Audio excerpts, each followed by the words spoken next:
Isérable a toujours attiré mon mari, déjà quand il était jeune, parce qu'il fallait monter à pied, il a vu la construction du funiculaire, on en parlait beaucoup, etc. Et après, quand on s'est connus, il est venu à Florence, on visitait Florence et tout, mais on s'est mariés en Valais. On s'est mariés à Saint-Pierre-de-Clage parce que les parents ne seraient pas venus à Florence, ils étaient âgés. Alors, pour le voyage de noces, c'était Isérable. Et depuis, Isérable, c'était dans tous les moments de sa vie. Quand on s'entendait pas, il partait Isérable.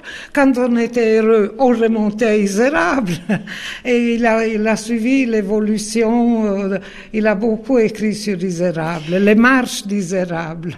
Et Isérable, c'est pas par hasard, parce que c'était un peu un village déprécié ou un peu moqué pendant des années, les Mais Bédouis. Oui, parce que c'était pas atteignable aussi, hein. On pouvait pas l'atteindre.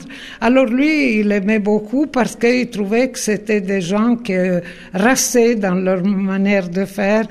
C'était une souche, un peu, pour lui, du Valais. Quelque chose qui est resté.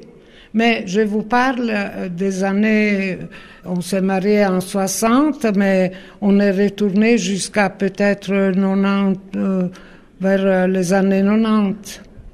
Après, on est moins monté parce qu'après, il a fait un infarctus à 56 ans et puis, enfin, c'était un peu plus difficile. Mais Isérable, c'est toujours resté.